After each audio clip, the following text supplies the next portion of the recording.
And let me first start saying that, let me first start saying there is a myth called independent media, free media, and other things.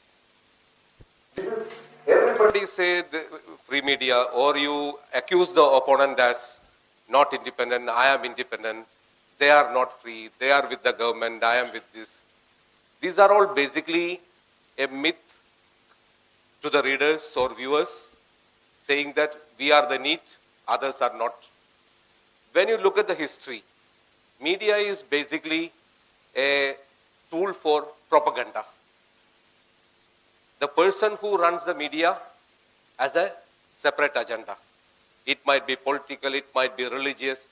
When you look at the history of Indian media, when we come to English media first, all the English media in India has started by British.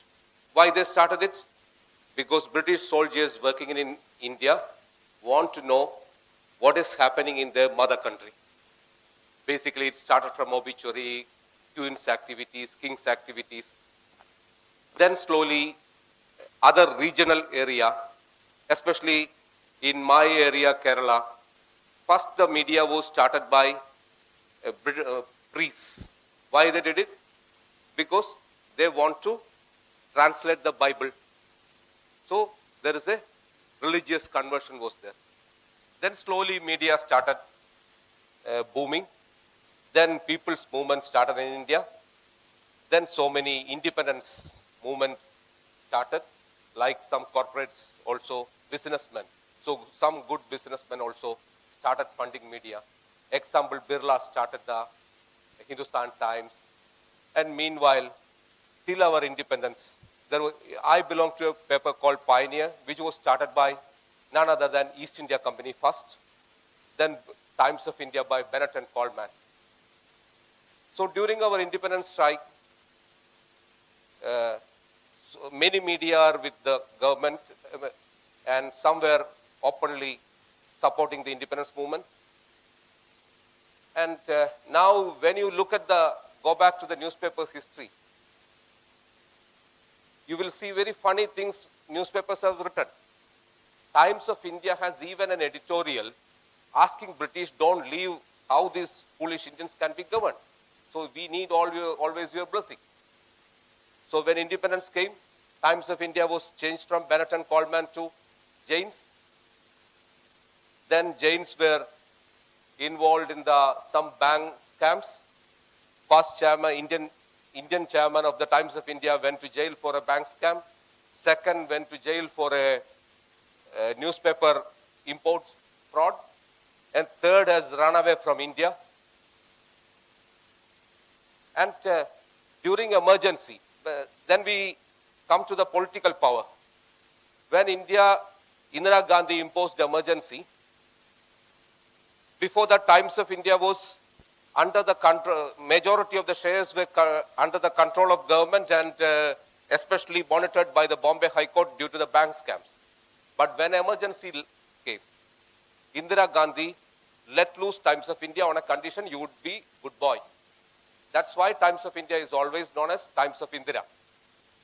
And the same time, during emergency, most of the newspapers, magazines were closed down. Indira Gandhi allowed a magazine to start, who was the Doon schoolmate of none other than Rajiv and Sanjay Gandhi. That's India Today. That's why people call them Indira Today. And there were good newspapers also, like Indian Express. It was also run by a businessman, but a good businessman who loved the newspaper atmosphere, the iconic Ramnath Goenka. He got a good companion editor called Arun Shauri, and then a maverick writer come chartered accountant called Guru Murthy, and they started attacking Reliance. Dhirubhai Ambani saw all the frauds, they started writing. That is the crucial point where the Indian corporates felt the power of Indian media. First time a new Indian newspaper has finished or started or punched the corporate Dhirubhai Ambani, who has the power of entire everywhere. So that time Ambani thought that money is not the ultimate thing. So you also have the control and power in media. But first Ambani started thinking of starting his own newspaper. He started a newspaper called Observer. And he bought all the editors, all the journalists from across India at double, triple salaries. But people are not fools. They never damn care this newspaper. So Dhirubhai and Ambani family found that people are not at all caring the newspaper. Then they developed, and an Observer was down, and then they changed to some Observer Foundation and something. Then they devised a good idea. Better than we starting a newspaper, let us invest in so many newspapers. It is like a horse race. Clever bookie will put money in all horses. So when you look at the TV, India's major 5 English and Hindi channels has the investment of Dhirubhai and Mukesh Ambani now.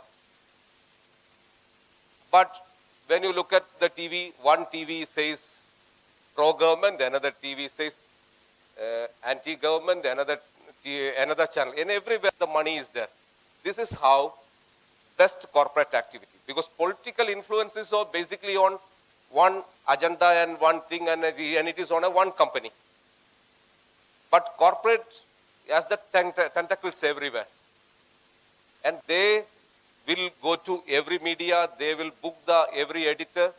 They have the left editor, they have the right editor, and they have the websites also.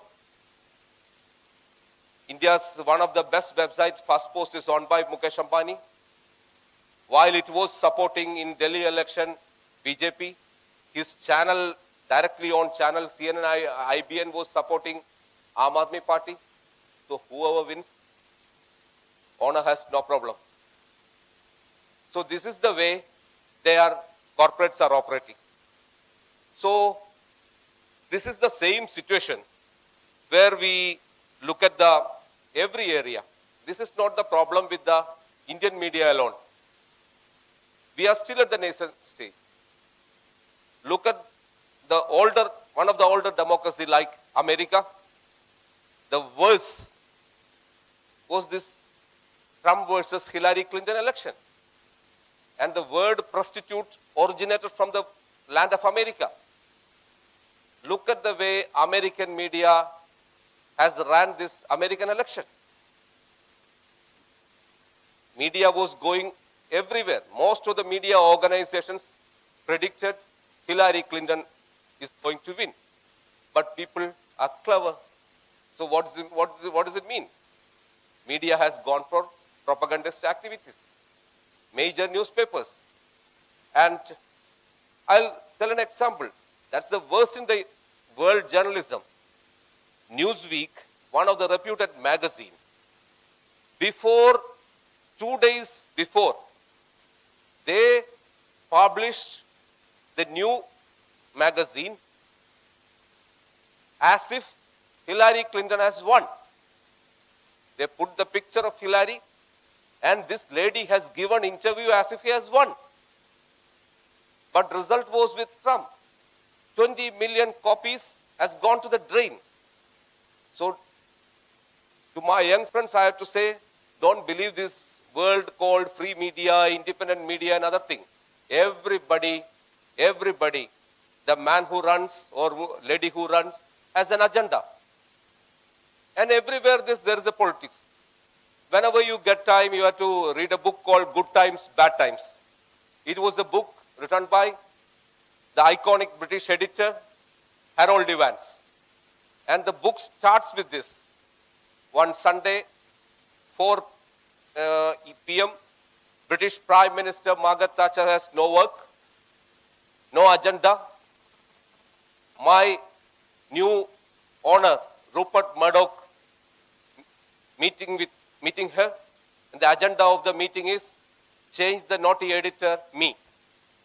So where the editors, everything. Look at the India's this thing.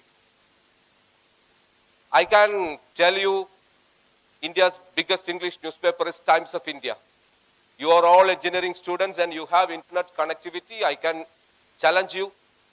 I'll give you 5 minutes or 10 minutes or 1 hour. Tell me the editor-in-chief of Times of India. You can Google and everywhere. You will never get it because there is no editor-in-chief for past 20-25 years.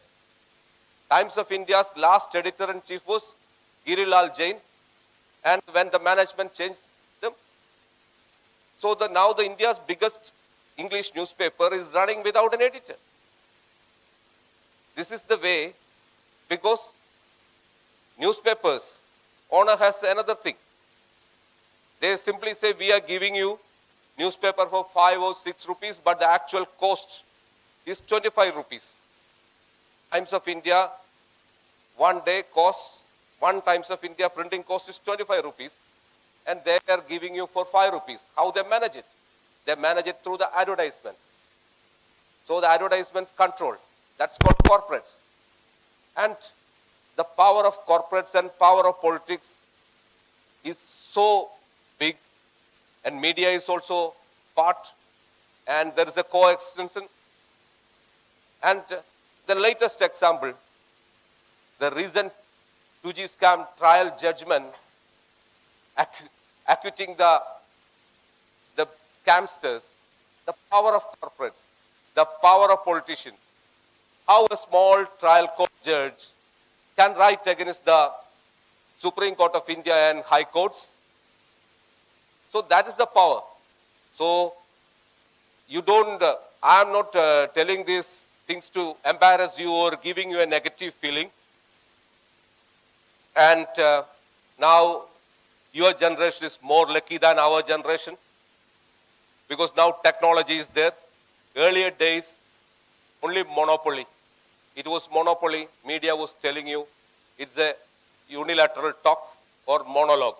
Now it is social media is there, and you have opportunity to read so many newspapers, and you have internet connection, and you can go to any newspapers. Now the world's presidents and prime ministers are available on Twitter. The US president is totally very frank with his comments. Yes, and directly communication. There is a barrier. That barriers has been going out. That's thanks to technology. So you don't. I'm not giving you negative things and other things, saying that there is no independence. There are people having independent thoughts will be there, but there is an agenda. So what is the way out? You don't stick to one media. This is a world of divergent views. My dear young boys and girls, please go to other views also, other newspapers, other media. Look at how an issue has been narrated by one particular media, and then check with other media and take your own opinion. Create your own opinion. And as being a, what we say, the viewers and readers also has a responsibility with the media. Like politicians are corrected in every 5 years, the readers and viewers of TV and newspaper also have a responsibility. You have to correct the media. That's why there is a system. Earlier days also it was invented like letters to the editor. Whatever happens in media, if you have a view, please tell them. Earlier days, snail mails, our forefathers have been writing to the editors. Now you have internet and other columns where viewers' columns are there. Don't leave a news to go scot-free if they did wrong. So you have, as a viewer, as a reader, I am appealing to the younger generation, because there is no point of telling things to the older people like us. We are all set minds, crossing our middle ages and other things, reaching our middle ages, or we cannot be changed. But you young generation, and this is the prime age, you can make changes. And so you people have a responsibility. If there is anything if you have any difference of opinion on the reporting or other thing, you can express your opinion in your social media, you can put their views, you all having, because the internet and the technology has every day changing. So you have to go. And everywhere, don't always have a concept, everywhere the politics, look at the Indian media, apart from the corporate control, and every political party is having their own newspapers, especially in South India. Look at the case of Tamil Nadu. There is a fight between Sun TV and Jaya TV. So, in my state, Kerala, you have communist channels, you have Congress channels, you have Jamaat-e-Islami's newspapers and TV channels. So, newspaper and media and TV channels are established to propaganda or their campaign, and it is up to you to decide and take what is right and wrong. So I am again telling everybody, you have to interact. I don't know how many, the interact means it should have been a valid point. But sadly in social media, what you see? You just see the abuse. That's unfair. If a person has written something or if a media has said something, social media, when you go, you just abuse and you provoke and then it invites into criminal cases. That's no point. It is the duty of a people to rectify everything. Like politicians, in politics we take a decision in every 5 year, or we change the corrupt people or we change the administrations. So this is a daily responsibility. So I think I have crossed my time. I am reaching our time. So let me tell only one thing. Happy reading and happy viewing, and take your own opinion and create your own opinion. Be wiser and rectify the media. If you found anything, always indulge in this process. In a democratic setup, people cannot be a mute spectator. As people intervene in the politics, as people intervene in every affair, you should intervene into the affairs of news, everything. So by interacting, so giving your comments. So let me again wish you happy reading and happy viewing.